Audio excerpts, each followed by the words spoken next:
Hello everybody and welcome to my HDMI retro game room tour. Here's a quick overview. Here's the main setup that we'll be talking about. Games. And my CRT setup, and I will go through that at the very end, just to give you guys an overview of what we're talking about. But the main reason why we're here today, is to talk about this setup right here. So what do I mean by HDMI retro game room tour? So all the consoles that you see are connected to this TV via HDMI. We're going to go through all the modifications and resolutions of all these systems. We'll turn on some of them just so you can see that they actually work. There's no trickery here. There's no Hong Kong or Chinese composites to HDMI converter boxes or anything of that nature. Everything is putting out at least 480i, 480p. Some of it's putting out 1080p. Most of it's putting out at least 1080p, and some on the end there are 4K consoles. So let's start at the beginning here. This is a 2015 LG OLED TV. It's a 4K HDR. The OLED TVs are very low latency, low lag in the game mode for any system that you're running through it, provided the system's not introducing any lag. So it's a pretty incredible monitor. I bought it in 2016, got a pretty good deal on it. I bought it used. This is back when Amazon Warehouse would do 20% off for Prime Day. I think that was the last year that they ended up doing that. So I picked this up then, showed up in its original box in great shape, and it's been a pretty great TV. Got a speaker there. I'll sort of go through the systems in the beginning as we go through here, but let's talk about a little bit about why we're here. So what you're probably thinking to yourself is, why HDMI? Why not RGB through a scaler up to 1080p and to a 1080p monitor? Well, there's a few reasons. One, I wanted to be able to hook all my consoles, or all these consoles, up to the same TV, and I want to take advantage of full 4K for the PS4 Pro and for the Xbox One X. First reason is really cost. So some of these RGB mods aren't really cheap. Some of them are pretty expensive, especially for the NES over there. That's a fairly costly mod. The high defness HDMI mod costs almost the same amount of money as the mod for that. In addition to that, to the RGB mod itself, you need to buy a scaler. For the OSSC, I think that's running about $200 these days. You can probably get a little bit less. The FrameMeister going for what, $350? In addition to hook all these things up, you're going to need a SCART switch. Some of those can be very expensive. In addition to all that, you'll need cables to go along with the consoles and the SCART switch. So those cables can be expensive. If you want to make, you can make them yourself, but they are a pain in the ass to make, and I hate making cables personally. So rather than do all that, I just went with the single cable HDMI mod route. Second reason, simplicity. Cable management can be an issue with all those SCART cables, scalers to receivers and to TVs, SCART switches. And then if you want to run a separate sound from a different system into your receiver, I don't even know how you go about doing that. So cable management's an issue, and I realized that my cable management isn't great. I didn't think this out very well when I put it together, but I'm not too concerned about cable management. But if you are, HDMI is a little bit simpler solution. Configuring scalers is an issue as well. There's different settings that you have to do for the FrameMeister and the OSSC. It pretty much seems like every system needs its own settings inside the scaler in order to configure it properly. to get the optimal picture out of it. These solutions are all pretty simple. For the most part, it's just a matter of setting it to 1080p, and that's it. There's a few other things you can do, but you can pretty much set them and forget them. You don't have to go in and change your configuration or have presets or anything like that in your scaler. And lastly, some of these consoles you don't even have an RGB option at all. So there's other options other than the standard composite usually, but many of them do not have RGB options that do have HDMI options. And the last reason is kind of future-proofing. HDMI is here to stay with us, guys. It's going to be around a pretty long time, and I expect TVs in the future to all accept HDMI for quite a while. We're already getting to the point now where some TVs aren't even accepting component video inputs, and they're only accepting HDMI. So future-proofing was a bit of a consideration for this. I want to be able to just kind of hook any monitor up that I get, no matter how new, and it still be able to work.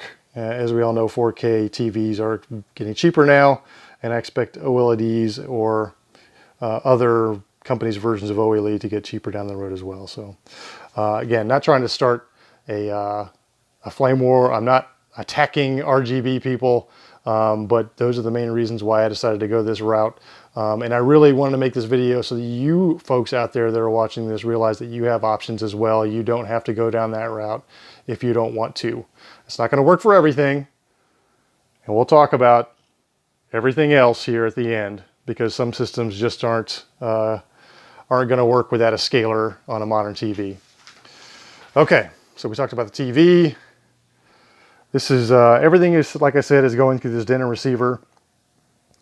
My Life in Gaming recently did a video about OLED TVs, and they also happen to be using a Denon receiver. And from my experience, the Denon receiver seems to be good at scaling 480i signals, or passing 480i signals through the TV, because the TV is component with 480i 40p, but some receivers are not. For example, I had a Sony receiver prior to this one, and it was not compatible with the 480 signals that I was putting through it. So things like GameCube, Dreamcast, Xbox, they were all having a problem with that Sony receiver, as in no picture at all was going through. But you'll see as we turn things on here that this receiver seems to handle it pretty well.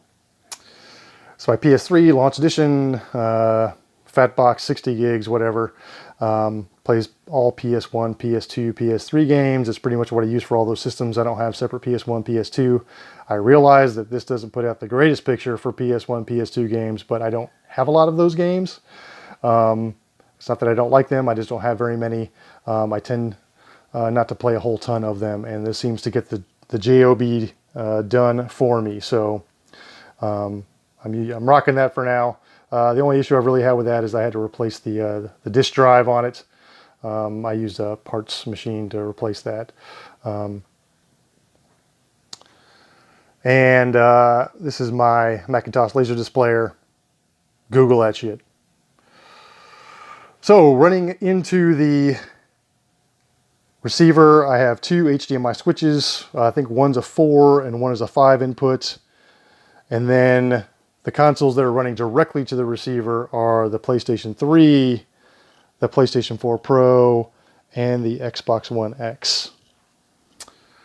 So let's start from the beginning. In the beginning, for a lot of folks, myself included, was the Nintendo. That's just the satellite receiver on the top of it, which I find actually works pretty well for the most part. I don't really need it in this room because the cords tend to be long enough, but what is this system? What have I done to this system? It has the high-def NES kit with the FPGA board designed by Kevtris. It also has the blinking light win installed in it. And I think I also rebuilt the power supply on it, and the capacitors. So it's a great system. And with the blinking light win and the HDMI mod, every single cartridge that I put in plays on the first try. So let's go ahead and fire it up. You guys may or may not know this system has the capability of outputting 720p, 1080p. I've got it set for 1080p, and I've also done a few settings, a few little tweaks on the console itself. Let's put the receiver on the right mode, shall we?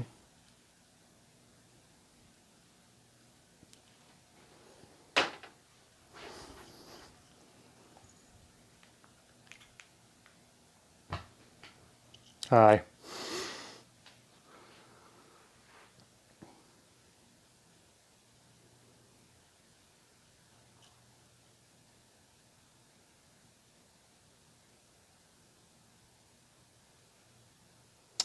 Again, I can't really emphasize how great of a picture this thing, the HDMI high definition kit, puts out onto a 4K monitor. Oh, I also did a blue LED mod on it. Almost forgot about that. And this being an HDMI switcher, all I have to do is turn the console on and it automatically switches, so I don't have to manually switch between the consoles. I believe the G-SCART switch box does something similar, but again, you're talking a much more expensive solution than the $15 switch box that I bought off of Amazon.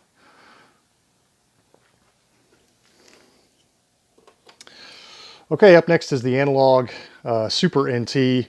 I'm not going to turn this thing on. I'm not going to go into too much depth about it. You guys know what it is. There's plenty of other videos on YouTube about it. Feel free to look up those episodes. Again, My Life of Game is in a very good episode about the Super NT and what it's capable of. Again, that's outputting 1080p, and I made a few other minor adjustments based on Firebrand X's video on how to optimize that system.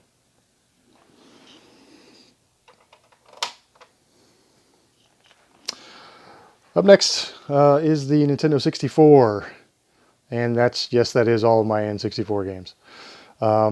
This is running the Ultra HDMI kit. It's outputting 1080p. And that's honestly all that I've done to this console. So let's take a look at it. There is a tiny bit of a delay when it turns on between the time you see a picture. I don't really know what that is. I got a feeling it has something to do with the FPGA initializing. So let's talk for a minute about the Ultra HDMI kit. So I like the kit. It's good. It outputs a great picture. Again, other YouTubers love this kit and thinks it puts out the absolute best possible picture you can get out of a Nintendo 64. And that's true. I don't dispute that at all. But I will say this. It's not an easy mod. It's a challenging mod. And honestly, an N64 with S-Video on a high-quality CRT, like this one over here, puts out almost as good a picture as this 1080p picture right here. So, again, I'm not taking shots at anyone, the makers of this kit or how it works or the designers or anything like that. I think it's a great kit, but there's other options for that out there, and if you have the means, by all means. However, you can get a great picture from the N64 with just S-Video. Again, you can take that for what it's worth, but that's just my opinion. Okay, moving right along. This is my Nintendo GameCube. I think this is what the DOL001 model. With this, I have the Pluto X2 FPGA board. It's an internal HDMI mod.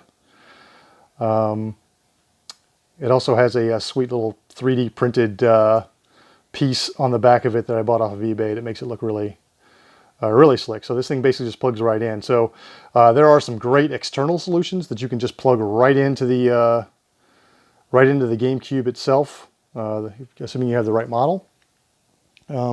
I went the internal route for a couple of reasons. One, I just wanted to do the mod. It looked like a fun mod to do. And also because this mod, you can actually change the settings using the controller. You don't have to buy a a remote and a programmable remote and use it to change the settings. So I thought that was a neat feature. I like being able to change my settings through the remote, through the controller rather. And in addition, this has a the Pluto 2X board is running GC video as well. If you're curious, they all run GC video. All the HDMI solutions out there. This also has a Xeno chip in it, so it's region free and it will for 60 hertz. I do have some Japanese and PAL GameCube games. There weren't that many games released for the PAL system, but the ones that the PAL system games that are progressive scan compatible do work on this system, which is, I'd say, about 3/4 of the PAL games that I have all seem to work on the system, no problem. In addition, it's has the Game Boy player. That's the Japanese Game Boy player. The Platinum one only came out in Japan. So I got it just to match everything else. So let's go ahead and turn this guy on.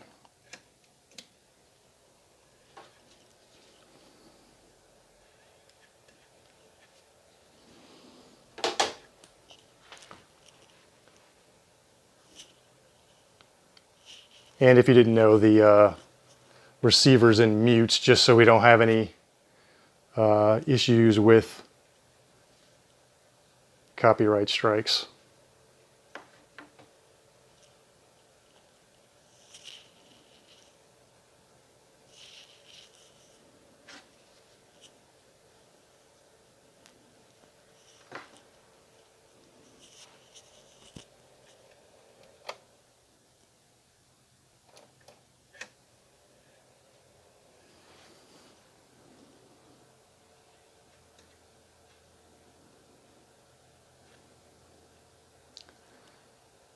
Again, it's showing up in the upper right hand corner what resolution is in right now, which is 480i. But it should ask me in a second if I want to play in progressive scan.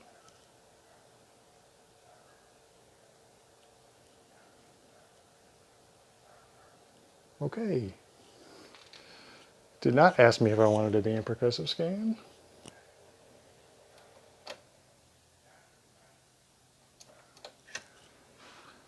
So let's try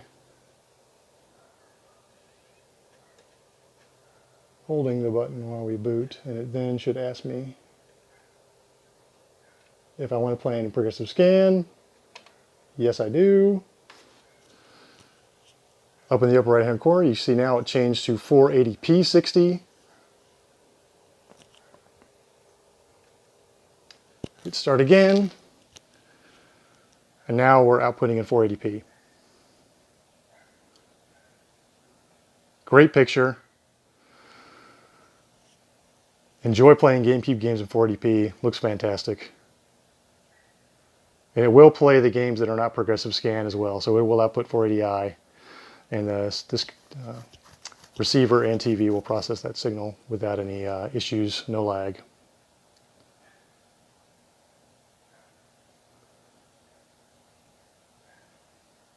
Okay, so that's the GameCube outputting 480p with the Pluto 2X board on it.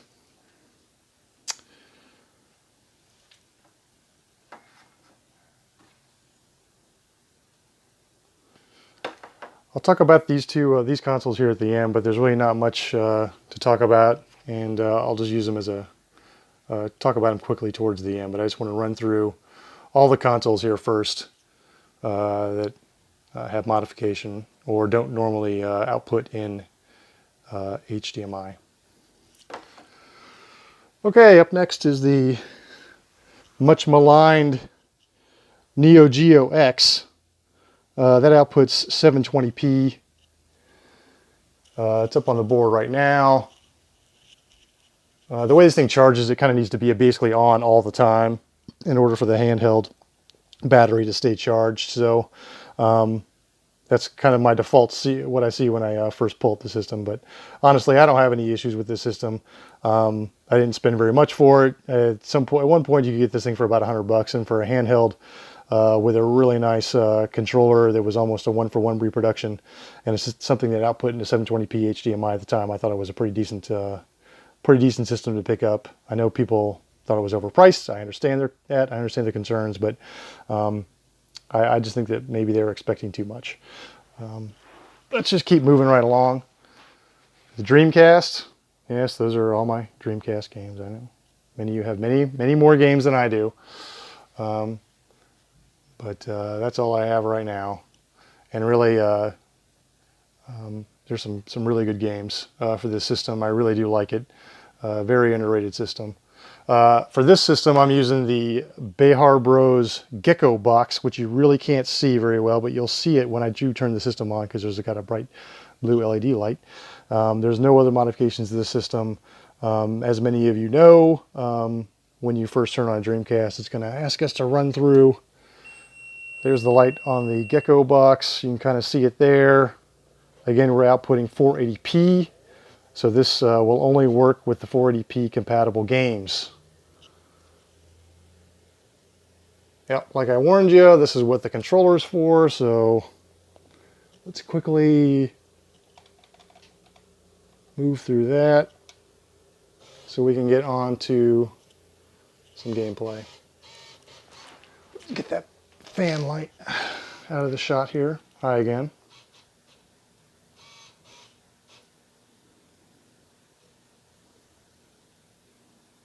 There you have it. This is a gorgeous picture. I used to run my Dreamcast through a VGA into a plasma screen, a first-gen plasma, and it looked great, but this looks just as good, if not better. And again, HDMI, runs through a switch box, automatically switches as soon as I turn it on.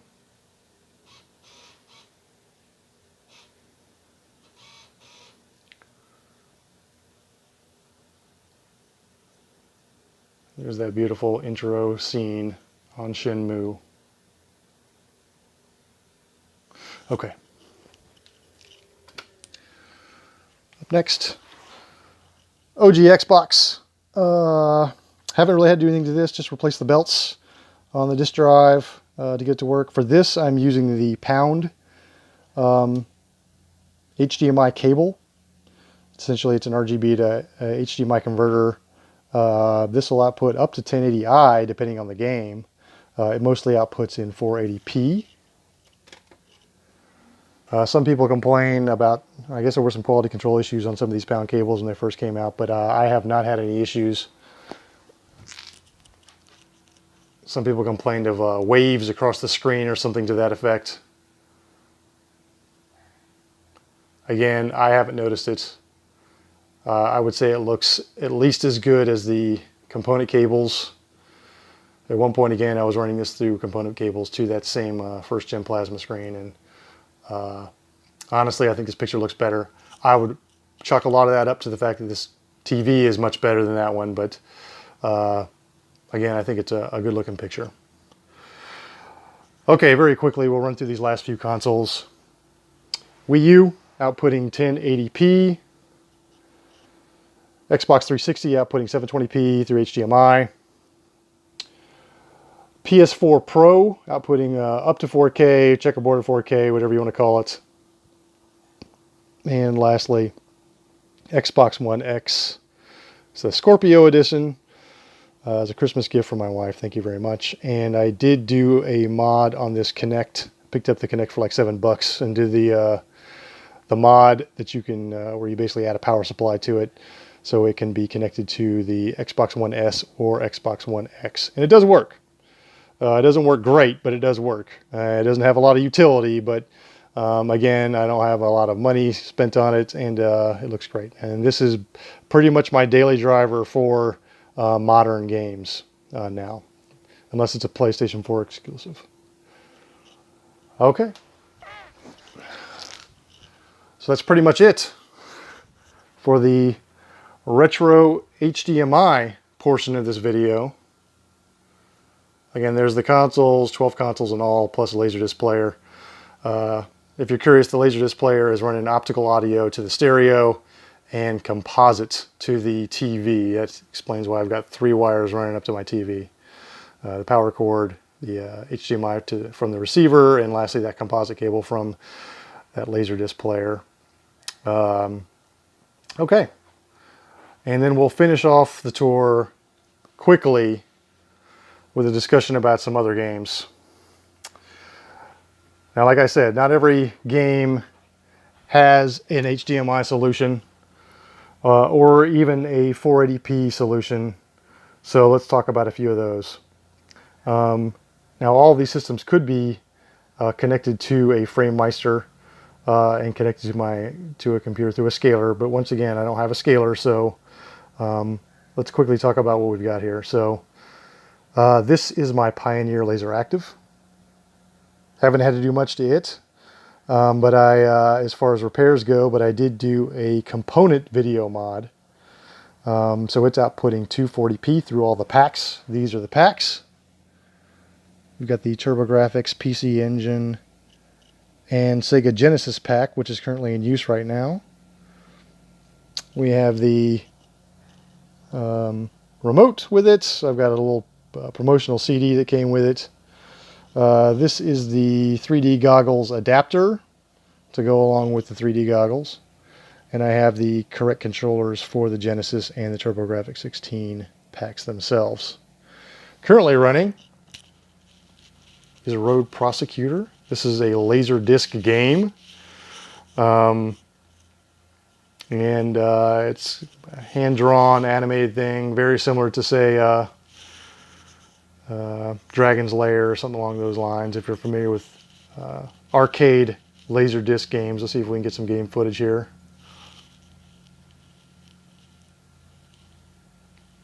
Again, looks like a animated cartoon from the late 80s, early 90s. Pretty cool game. And it plays a lot like those old Dragon's Lair games, where everything's sort of timing based. More story driven, I guess. Okay, you might have also noticed the switch box. The switch box doesn't work for the Laser Active.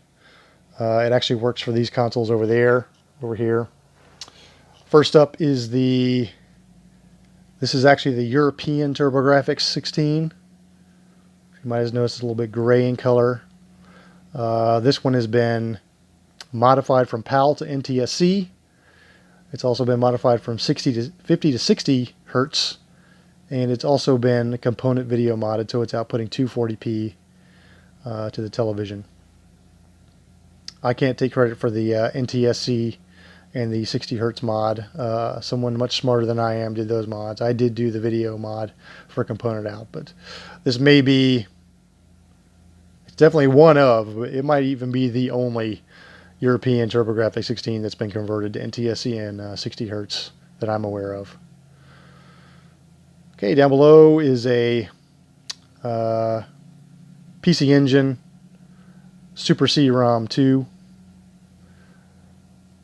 with the Core Graphics 2 plugged into it. Sorry, I've got these lights in the cabinet here, so I hope that's not taking away too much from the video. Maybe I can quickly turn those off.